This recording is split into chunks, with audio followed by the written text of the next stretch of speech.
two female Scandinavian tourists were brutally murdered while hiking in Morocco's Atlas Mountains. 24-year-old Dane Louise Vesterage Jeppesen and 28-year-old Norwegian Maren Juland were stabbed to death by suspected Islamic jihadists. And a horrific video shows Jeppesen being beheaded. Although the attack was likely sexually motivated, the killers later claimed allegiance to ISIS. And guess what one of the victims had previously posted on her Facebook page? A video showing a bearded Muslim man alongside the words, "Never judge people by their appearance." The video, a short film entitled Think for Yourself, shows a white woman looking at a bag-carrying Muslim with suspicion. Plainclothes police officers then run out of the car towards the Muslim. Then they run straight past him and instead tackle a well-dressed white man with a briefcase before finding a bag full of drugs. The Muslim man then meets his family and the white woman realised what an Islamophobe she was. Never judge people by their appearance, the young blonde Scandinavian girl wrote on her Facebook before travelling to Morocco,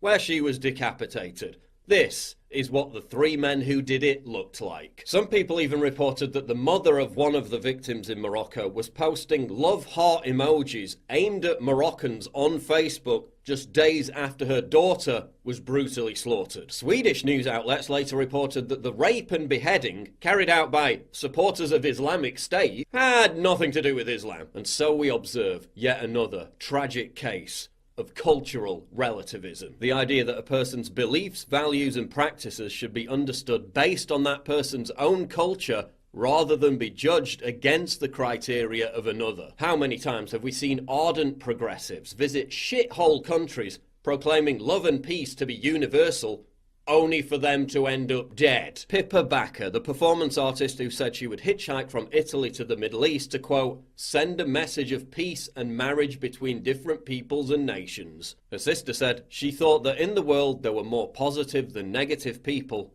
and that it was right to be trusting. When she got to Turkey, what happened to her? Raped and strangled to death. When news of her murder broke, authorities and the media were keen to downplay any connection to Turkey or any connection to the killer's belief system. Amanda Kajira, the liberal activist who travelled to Haiti to raise awareness about violence against women. She said she was, quote, committed to preserving the dignity of black men in a world which constantly stereotypes them as violent savages. What happened to her? Held on a rooftop and repeatedly raped by a black man. When she wrote about the experience after, guess who Amanda said was to blame? White men. Ellen Krantz, a Swedish supporter of multiculturalism and a strong advocate of mass immigration. She was a member of a Facebook page called We Like Diversity. What happened to her? Raped and killed by an Ethiopian immigrant and dumped in a forest. Zada Catalan, the Swedish Green Party politician who was a staunch advocate for open borders before visiting the Democratic Republic of the Congo. What happened to her? Beheaded and thrown in a shallow grave. 20-year-old Ellie Warren, a left-wing environmentalist who visited Mozambique for the diving and for the, quote, pumping nightlife. According to her mother, she was, quote, just one of those girls that wanted to travel the world and see everything she could before she was 30. Warren had an insatiable desire to, quote, help others less fortunate than herself. What happened to her? Raped,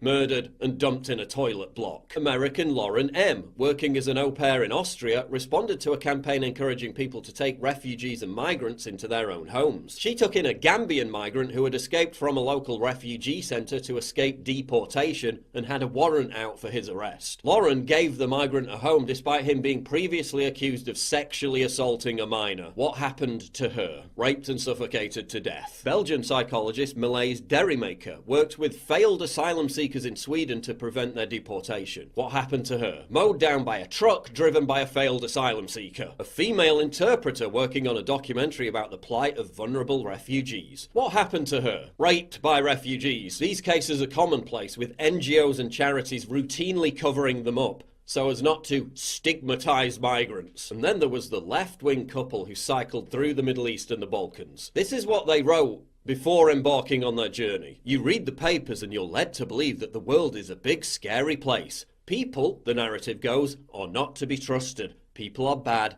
People are evil. I don't buy it. Evil is a make-believe concept we've invented to deal with the complexities of fellow humans holding values and beliefs and perspectives different than our own. By and large, humans are kind, generous and wonderful and kind. No greater revelation has come from our journey than this. What happened to them? Ran over and stabbed to death by ISIS. Let's explore this case a bit more, because despite what they said, I read their other travel blogs, and in almost every non-European country they visited, they were stalked, harassed and threatened with physical harm. In Morocco, they were followed by weirdos trying to sell them drugs. Called racist for not buying something from a street vendor, pushed off their bikes for refusing to take photos with people, and in one case, the guy was almost squished up against another car while trying to cross the road. The couple were tragically murdered in Tajikistan by Islamic State terrorists as part of a vehicle attack on 7 Western tourists cycling through the Pamir Mountains. The murderers even made an ISIS propaganda tape before the slaughter. So yes,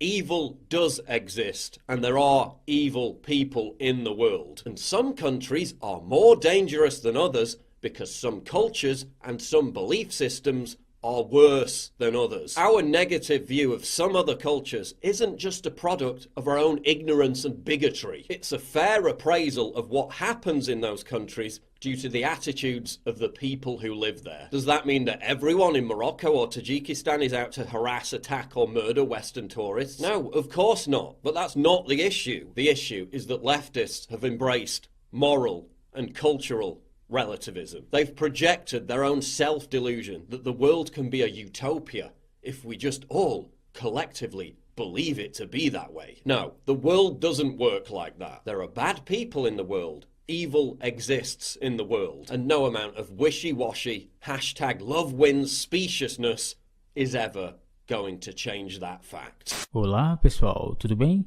Aqui é o Tradutor. Eu tô passando para te avisar que eu tô numa campanha para conseguir pelo menos mais 9 apoiadores até o final do ano. Esse canal não é monetizado, então totalmente depende de você. Eu preciso muito do seu apoio para manter esse canal atualizado e vivo, né, no ar. Os links para apoiar esse nosso projeto estão na descrição desse vídeo e no comentário fixado. Então é muito fácil e muito simples de apoiar. É graças a essas pessoas incríveis que eu posso estar trazendo conteúdo para vocês. E é isso aí, pessoal. Não se esqueçam de deixar seu like, seu comentário e até mais. Fui! Grande abraço.